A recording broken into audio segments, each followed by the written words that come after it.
Students, आज हम discuss करेंगे class 10th chapter 4 agriculture geography.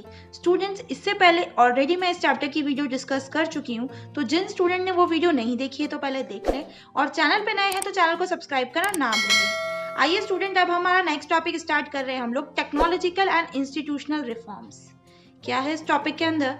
It was mentioned in the previous pages that agriculture has been practiced in India for thousands of years. ये पहले भी mention किया गया है हमें कि एग्रीकल्चर हमारे इंडिया के अंदर thousands of years से चली आ रही है। तो sustained uses of land without compatible techno-institutional changes have hindered the pace of agriculture development.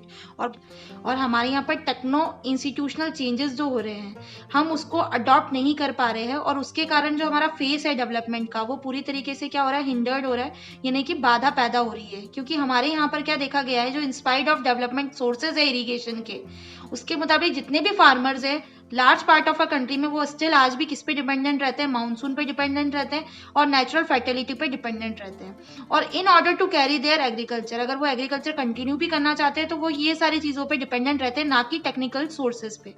तो for a growing population the poses a serious challenge, और आने वाले टाइम के लिए ये एक बहुत सीरियस चैलेंज है। Agriculture which provides livelihood more than 60% of इस पॉपुलेशन, एग्रीकल्चर जो सेक्टर है वो 60% से भी ज्यादा लोगों को लाइवलीहुड प्रोवाइड करता है। तो needs some serious technical and institutional reforms, तो इसको किसकी जरूरत है, एक सीरियस टेक्निकल और इंस्टीट्यूशनल रिफॉर्म्स की जरूरत है।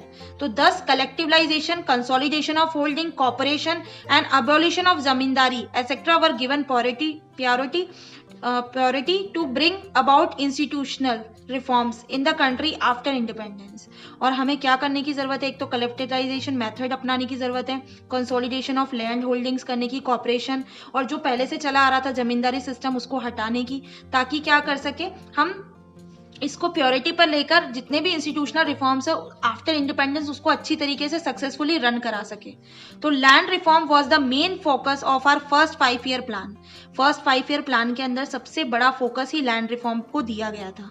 तो the right of inheritance has already lead to fragmentation of land holdings necessitating consolidation of holdings. और ये राइट भी इनहेरिटेंस का शुरू से मिला गया है, फ्रेगमेंट्स में डिवाइड कर दिया गया है लैंड होल्डिंग्स को, कंसोलिडेट कर दिया गया है होल्डिंग्स को। तो जो लॉज बनाए गए लैंड रिफॉर्म्स के लिए वो भी इंटैक्ट कर दिए गए, but the implementation was lacking और लूकवार्म, पर फिर भी जो इम्प्लीमेंटेशन होना चाहिए वो भी आज कहीं ना कहीं लैक हो रहा है। तो government of India embarked upon introducing agriculture reforms to improve Indian agriculture in the 1960s and 1970s। और गवर्नमेंट ऑफ इंडिया भी बहुत ट्राई कर रही है, इंट्रोड्यूस भी करी है काफ़ी सारे रिफॉर्म्स और करती भी आई है 1960s से 1970s में भी। Green revolution based on the use of package technology and the white revolution, जिसको operation flood, were some of the strategies initiated to improve the lot of Indian agriculture। और government ने कुछ programmes भी start किए थे, जैसे green revolution लेकर आई थी पंजाब और हरियाणा के अंदर, जिसमें वीट का और राइस का हुज प्रोडक्शन कंट्री के अंदर दिया गया था और सेल्फ सफिशिएंट हमारी कंट्री बनी थी due to green revolution. Operation flood लेकर आई थी, जिसके अंदर वाइट, जिसको हम वाइट रेवोल्यूशन भी बोलते हैं, मतलब मिल्क का हुज प्रोडक्शन किया गया था। और ये सारी चीजें कब पॉसिबल, ये इंप्रूव करने के लिए किया गया था एग्रीकल्चर सेक्टर को। But this too led to the concentration of development in few तो यार पता नहीं क्या तो हो रखी है बुकी यार, selected areas.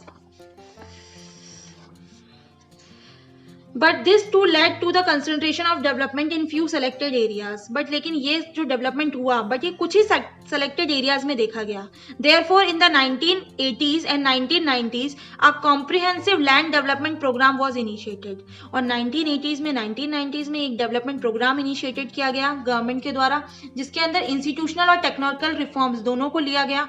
Provision for crop insurance against drought, drought के केस में, ड्राउट का मतलब होता है जब अकाल आ जाता है, उस केस में क्रॉप इंश्योरेंस लिया गया, प्रोविजन लाया गया। Flood, cyclone, fire, disease, establishment of Gramin bank, cooperative society, bank for providing loan facilities to the farmers at lower rate of interest were some important steps in this direction. ये सारी चीजें ली गई due to improve agriculture development. Kisan credit card scheme लेकर आई government, personal accident insurance schemes introduce की गई। ये सब अदर स्कीम्स है जो कि गवर्नमेंट ने इंट्रोड्यूस करी, किसके बेनिफिट के लिए, फार्मर्स के बेनिफिट के लिए। तो moreover special weather bulletins and agriculture programmes for farmers were introduce on the radio and television, और टेलीविजन और रेडियो पे भी काफ़ी सारे इनके बारे में प्रोग्राम्स स्टार्ट हो गए ताकि फार्मर्स को ओवरऑल इसका नॉलेज मिल सके। तो the government also announces minimum support price, remunerative and procurement prices for important crops to check the exploitation of farmers by speculators and middlemen। और इनफैक्ट गवर्नमेंट ने बहुत मिनिमम सपोर्ट प्राइस भी तय कर दी है जो भी क्रॉप प्रोड्यूस होती है उसका, ताकि फार्मर्स को जो उन्होंने किया है, जो मेहनत उन्होंने करी है, उसका रेमुनरेशन मिल सके, और वो समय समय पर चेक भी कर सके अगर कोई फार्मर से एक्सप्लॉइटेशन कर रहा है या मिडिल मैन उसमें बीच में दखल दे रहा है। तो इन सब के लिए गवर्नमेंट ने काफ़ी सारे प्रोविजंस बना दिए। सो स्टूडेंट्स, इस वीडियो में इतना ही, इसके आगे हम नेक्स्ट वीडियो में डिस्कस करेंगे। अगर आपको ये वीडियो पसंद आती है तो वीडियो को लाइक करें, शेयर करें, और चैनल पे नए हैं तो चैनल को सब्सक्राइब करना ना भूलें। जल्द मिलते हैं नई वीडियो के साथ। Thank you.